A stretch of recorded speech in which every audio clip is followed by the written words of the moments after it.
porque as possibilidades de justiça social postas nesse campo da administração, da gestão administrativa, encobre o fato de que não está na administração, e sim na dimensão política da ação.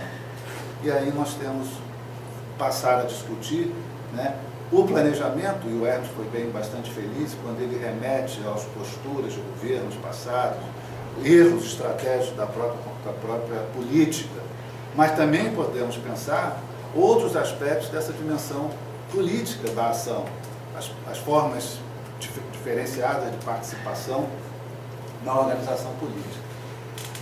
As práticas políticas e formas de gestão do território da sociedade contemporânea demonstram o quanto é difícil, ou talvez parcialmente possível, em situações muito especiais nos países de economia avançada. O Hermes também acabou de dar um grande depoimento, quanto que na França as relações elas estão de forma diferenciada, né? Mas aí também nós temos que ver o quanto que a administração territorial e pública na França se dá por escala regional e aqui no Brasil ela se dá pela escala do município. Né? Como é que vamos tratar isso? Eu acho que tem um diferencial importante. E aí nós temos que, para fazer esse debate, entrar em algumas considerações teóricas mais complexas. Em primeiro lugar, no meu ponto de vista, vou seguir os passos de Ellen Wood, um historiador inglesa, que diz: não há justiça social no capitalismo. Né? Num livro denominado Democracia contra o Capitalismo. E eu concordo. Né? Se não há democracia no capitalismo, nós temos que pensar, né, talvez de uma forma utópica, ações que possam enfrentar essa dura realidade, encontrar mecanismos de, como ela própria propõe, encontrar dentro desse domínio do capital financeiro, manter e ampliar as bases democráticas do Estado contemporâneo. Né? Talvez seja um caminho, nós temos que refletir, portanto, as possibilidades da gestão, da administração e questionar o que essa transformação do que hoje eu estou chamando de, em vez de autonomia municipal, a constituição de autarquias, porque os municípios estão absolutos em termos de utilização de recursos sem nenhum controle. Nós vamos ver um dos dados que eu quero mostrar aqui exatamente sobre esse... E aí nós temos que, concordando com a autora, eu busco nessas minhas investigações, sem ferir as atribuições específicas de cada ente federativo, contribuir com a reflexão acerca da necessidade da gestão mais compartilhada entre todos os entes com vista a racionalizar, no sentido de sua melhor orientação dos recursos públicos. É aí que talvez tenha um componente mais utópico. E por que eu acho isso importante? Porque, do ponto de vista concreto, se tem um tema pouco debatido no Brasil é sobre a administração municipal e seus efeitos na organização do território. O doutor Amivaldo ali, que é um geógrafo, estudioso dessas práticas, né? Mas é um tema que tanto a economia regional, quanto a geografia econômica, quanto a geografia política de planejamento, quanto o estudo, mexe numa questão delicada que é essa administração municipal. E por que eu estou dizendo que há uma certa dose de utopia? Primeiro porque a utopia, tomada na perspectiva indicada por Eduardo Galeano, serve, antes de tudo, para nos pôr em movimento. Segundo, porque nos parece que é fundamentalmente a partir das possibilidades utópicas que se forjam os recursos e as energias capazes de alimentarem no presente e de ordenarem no tempo as ações e os sujeitos implicados com uma prática capaz de produzir uma sociedade mais justa. Aí, nós temos dois autores que muito nos ajudam e eu tenho considerado na nossa investigação, o Boaventura, com essa sua perspectiva extremamente importante, e também a Ana Clara. Eu vou avançar nessa parte, porque a Tamara já disse que eu estou com necessidade de concluir. 5 minutos. Bom, portanto,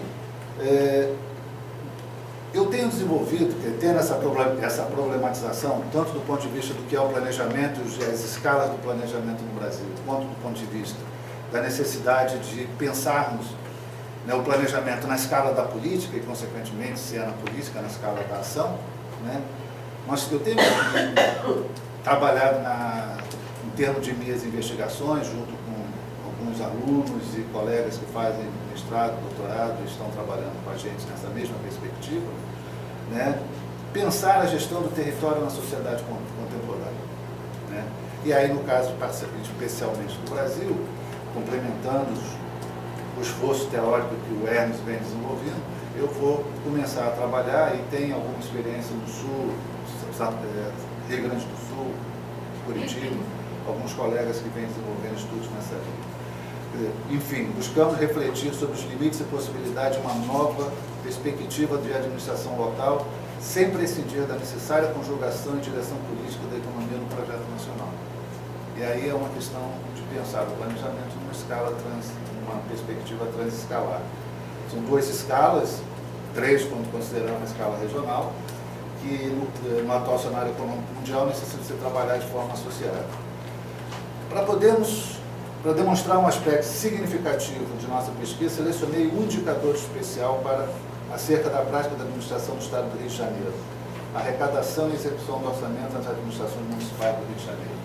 Quando a gente vai pegar, dentro desse debate mais amplo, e focar a ação dessas administrações municipais, chega a ser surpreendente. Surpreendente como que no movimento de retomada da economia do Estado do Rio de Janeiro, por força da economia do petróleo e da economia dos royalties, que também é fundamental distinguirmos entre o que é um e o que é outro, né? A gente encontra nos municípios brasileiros crescimento na arrecadação de 94 a 2014 na casa de 5.000% na arrecadação. 5.000%. É surpreendente, é impressionante. E nós vamos pegar esse conjunto de arrecadação, eu vou mostrar já para vocês, estamos dando sozinho, né? Nós vamos observar que quando a gente cruza esse aumento da arrecadação e o situamos, e vamos trabalhar com as despesas, é catastrófico. É surpreendente o aumento, catastrófico a utilização desses recursos, né? E onde é que estão os limites para esse processo, né? Não há limite, né? Nós temos exemplos no Rio de Janeiro de prefeito que, em um ano de administração, comprou uma Ferrari amarela e foi passear na sua cidade, quando antes não tinha recursos sequer para comprar uma casa, e de repente desfila com uma Ferrari. No segundo ano do seu mandato, passou a chegar ao trabalho de helicóptero. Um título de nobreza, né? Como pode ser isso? Né? Como vamos lidar com essa realidade? Estou falando do prefeito de Itaguaí. Né? Como podemos trabalhar com essa realidade? Né? Mais adiante, o prefeito de Mangaratiba construiu um palacete numa ilha que de longe parece um hotel e é apenas a residência do prefeito. Não pode. Uma coisa dessa, né? Agora, pode quando a gente avalia o volume de recursos que estão nas mãos desses homens. No caso de Mangaratiba, em 94 a arrecadação municipal era de 6 milhões de reais e em 2014 era de 380 milhões. O dinheiro vai entrando e ele vai construindo castelos, comprando Ferraris, comprando helicóptero para ir para o trabalho. E tudo isso num contexto em que a economia do Rio de Janeiro produziu profundas transformações. Eu vou passar rapidamente, para não estourar muito tempo. As atividades econômicas predominantes atualmente são muito influenciadas pela produção do petróleo, mas não e atividades pertencentes à sua cadeia produtiva e investimentos associados, que, obviamente, influem decisivamente no circuito espacial da produção. É exatamente essa ideia, porque nós não podemos pensar o município isolado e nem pensarmos apenas a economia do petróleo naquela velha imagem da transferência de royalties. Para isso, nós temos que distinguir na análise econômica o que é a economia do petróleo e o que é a economia dos royalties, que são questões diferenciadas. A economia dos royalties tem um impacto mais forte nos chamados municípios confrontantes ou produtores, mas dos 92 municípios do Rio de Janeiro, 81 têm um forte afluxo de recursos de transferência dos royalties, mas que não vão impactar. Mas, por outro lado, o circuito, a economia, quando nós analisamos os atuais fluxos econômicos, mas também acrescentando, isso é um mapa síntese, né, como eu coloco lá em cima, deslocamentos populacionais e fluxos econômicos, né, que eu vou conjugar e vou construindo alguns indicadores sintéticos apontando a partir daí. A gente observa que o Rio de Janeiro, ao contrário do processo que nós poderíamos dizer na globalização de mais intensa fragmentação do território, ao contrário, essa economia ela vai costurando e ela vai articulando, inclusive municípios do extremo norte fluminense, a partir do Porto do Açu, a partir das indústrias, de colocar a atividade portuária como um elemento dinâmico que vai integrar todo o litoral. Só para a gente ter uma ideia, o Rio de Janeiro tinha 9 portos significativos em operação, hoje são 18. Né? Isso em função de um certo dinamismo e, de uma certa forma, um pouco essa reflexão entre bases portuárias, bases petrolíferas, bases offshore, tudo isso vai criando um certo dinamismo que vai produzindo esse tipo de integração. Portanto, essa economia do petróleo e essa economia dos royalties movem a economia do Estado e, sobretudo, dos municípios. Produz mudanças expressivas na arrecadação e no orçamento de cada ente federativo. E aqui nós vamos poder observar, então, desculpa, essa tabela ela está muito apertada, mas ela já nos permite pensar. Tal economia alterou significativamente as condições de governabilidade em um grande número de administrações públicas municipais que, direta ou indiretamente, pertence ao circuito espacial da produção, todo esse complexo que nós vimos aqui ainda há pouco, em face do aumento expressivo da arrecadação tributária. Contudo, a resultante em termos de avanços sociais ou até mesmo de ampliação das bases técnicas de novos empreendimentos não ocorre em nenhum dos municípios investigados. Talvez haja algumas poucas exceções. Macaé, por exemplo, hoje nós podemos constatar, e isso foi constatado pelo Roberto Moraes, um estudo que ele realizou recentemente, publicado já em Campos do Goitacazes, em que ele mostra que a arrecadação no município de Macaé, ela deixou de ser totalmente dependente dos royalties, passou a ter uma contribuição mais significativa de ICMS e ISS, o que significa um certo dinamismo na atividade econômica, industrial e comercial da cidade, que já supera o tanto de arrecadação de royalties. Talvez essa seja surpreendente, né? Porque é a única exceção que conhecemos,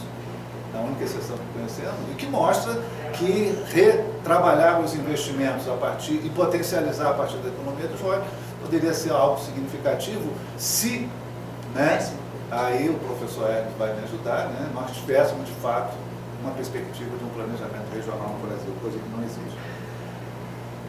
Tampouco ocorre mudança significativa nas regiões administrativas do Estado, por total ineficiência do governo estadual e irresponsabilidade administrativa na condução de políticas regionais, investimentos e desenvolvimento social. De todo modo, destaque-se em nossa investigação a observação de que ocorreu um crescimento médio de 1.587% na arrecadação financeira municipal do Estado do Rio de Janeiro desde 1995 a 2013. Pegamos 2015, porque o ano de 94, que pese ter sido ali instituído o Plano Real, e que nos dá uma base comparativa na mesma moeda, porque antes era impossível, tem que fazer toda uma adequação em face da mudança de moeda. Nós pegamos, em vez de 94, para vocês terem uma ideia, em 94 a inflação anual foi de 980% anual. Só a partir de 95 que regularizou para casa de 9, 10% ao ano.